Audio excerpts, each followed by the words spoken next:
Hey everybody, this is Brian and welcome to the 86th Qt tutorial with C++ and GUI programming. Go ahead and choose console application. And today we're going to be doing more advanced binary input-output. So we'll just call this bin IO2. And let's just throw this in the usual location. My microphone's got a bunch of knots in it. I think the cat's been playing with it. Anyway, sorry to get sidetracked. Okay, so the basic premise of what we learned in the last tutorial was that you could take objects and output them to a file stream. Well, this time we're going to do relatively the same thing, but we're going to output a class to the file stream. So let's just add new, and we're going to make a C++ class. Let's just call this person. Notice how it makes person h and person.cpp, and just next, and we have our basic person class here. And you notice how there's really not much to the person class at all. So we're just going to add a few things here. And we're just going to say include qcore. I know people hate it when I do this, but it saves time. Now we've got our constructor, and we're just going to say int age. And normally you would use a getter and a setter. This is actually a very bad form to do it this way, where you have your variables publicly accessible. But like I said, we're trying to save time, and you already know how to do all this stuff, so we're just making a very simple class. All this class does is hold the age and the name. Now, what we need to do is, in our main, actually add a few includes. So we'll say include the class we just made, and let's just Qt core. There we go. Then we're going to want two functions, save and load.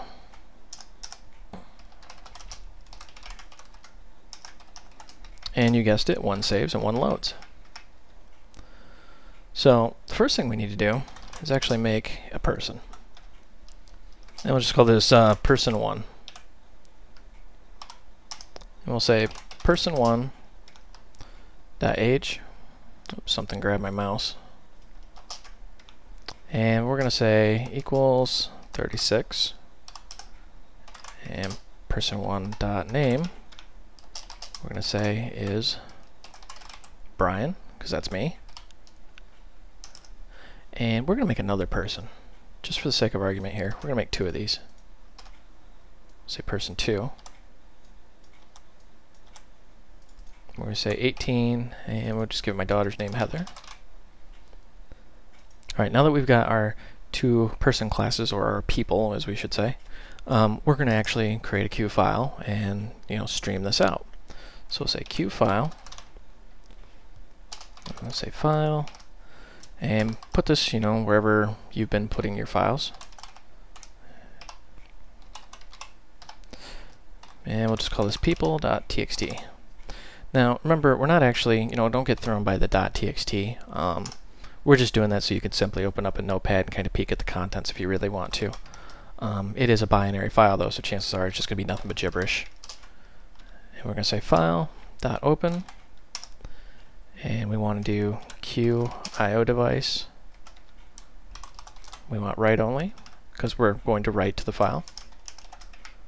So if we could not write to the file, then we're just going to simply say qdebug, and we're just going to output here. Whoops, help if I got it in the quotes.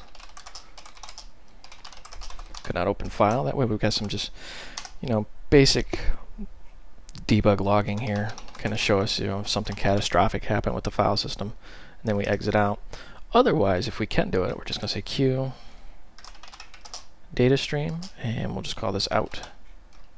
Give it a reference to our file.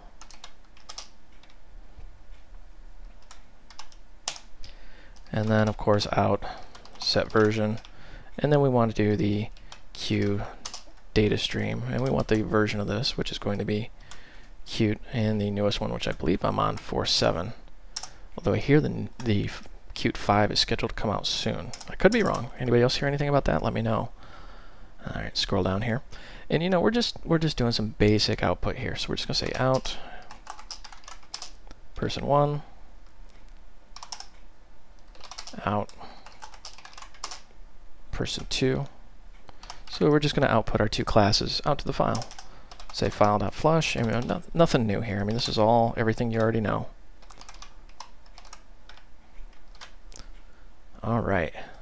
Now, what do you think is going to happen when we go to run this? Well, let's find out. Let's actually go here and let's say save.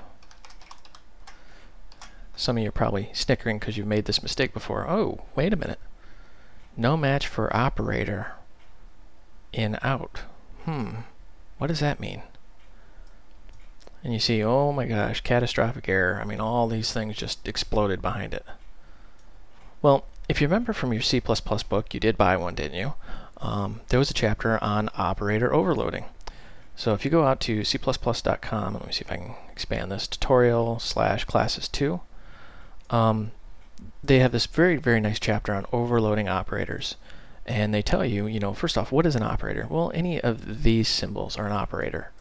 Plus, minus, multiply, left shift, right shift, things of that nature. They're all operators. Well, in C++, you can actually override that behavior. And it's actually expected that you do that. This is a perfect example of why you would need to do this, because we're trying to left shift this person1 class into the output stream, and person1 class doesn't know how to do that. So we have to tell it, you know, what we expect of it in order to do this. So what I'm going to do here is we're just going to add new, and we're going to make a header file, and we're going to call this, that's a good question. What should we call this? Let's call this overloads. And then we've got our header file. Notice how there's no source file with it. It's just our header. And we are going to give it a few includes here. Whoops. We'll give it person.h, and we're going to say include Qt core. Now we have our includes. Now what we need to do is actually override the operators so that we can at any time tell it what we want it to do and how we expect it to act. So QData stream, and we need to say the reference to the operator, and we want the left shift operator, and we'll call this QData stream out, and we want a constant person class, and we're just going to call this person.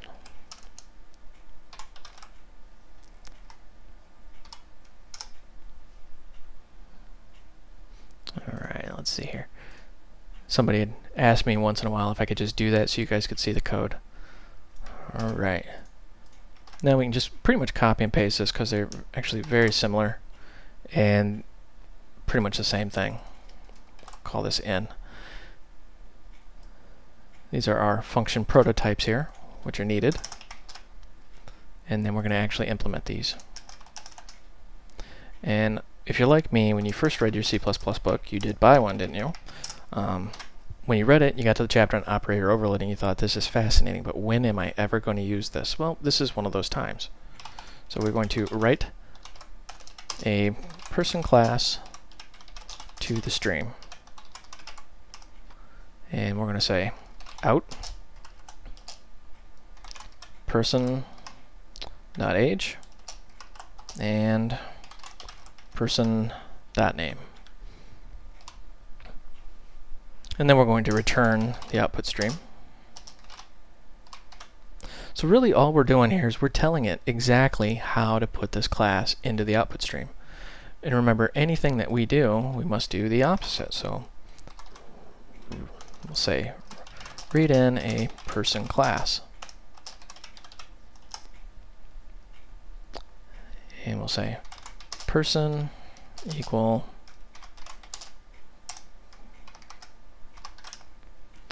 and then in, we want to, Now that we've got a new person class here, because remember, we may be reading it in and we don't actually have a class yet.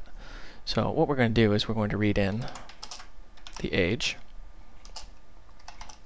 and then, you guessed it, the name. And then we want to return the input stream. So, real basic operator overloading we got here. We're going to override left shift and right shift. I believe those are called left shift and right shift. Somebody please correct me if I'm wrong. It's been forever since I even done this. And then we implement the overrides. And really all we're doing is we're telling it exactly how we want that outputted and in what order. And remember, you have to read it in the same order. Now, actually, let me throw that back up there. Make sure we're in the right file here. We are. All right. Now, we're in main. What we can do is do an include. And we include our overloads. And if you remember back from our C++ tutorials, anything that you include is going to be prepended, meaning it's just like putting the code right here. So let's save and run this, and as luck would have it, we did something wrong here. Passing constant person as this argument of person. Oh, I see what the problem is here. We have it as a constant. We can't do that. Jeez, sorry about that. Like I said, it's been a while. So let's real quick review here. We don't want a constant because constant means we can't change it, and we're actually changing it when we read it in. So for the output, we want a constant because we don't want to change it. For the input, we want to change it, so there's no constant. So let's run this.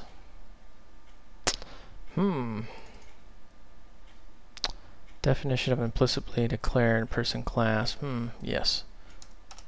Let's review real quick. I want to make sure we've got this. We've taken out the person constructor, and there's no person constructor here.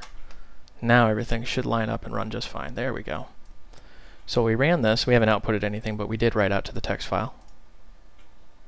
And we'll just grab an instance of Explorer, and there it is.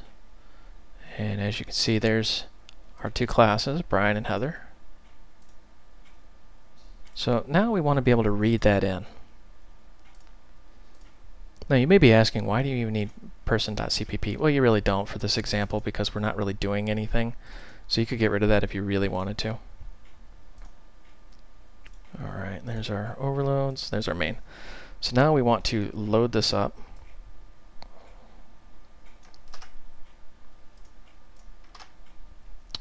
Alright, so we'll get rid of that. We're just going to create two variables and not initialize them.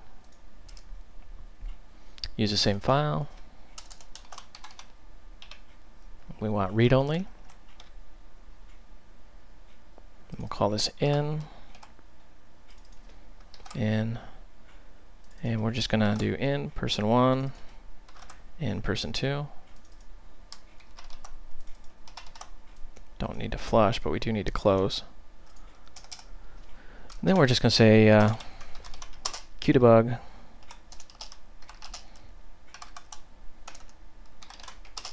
person1.age, and actually let's flip this around. Let's say person1.name.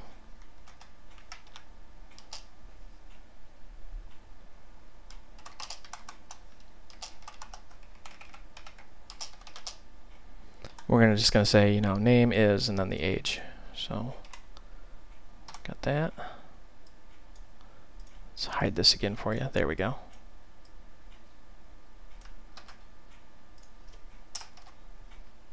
And we want to read in person2. Or I should say we want to output to person2. We've already read it in.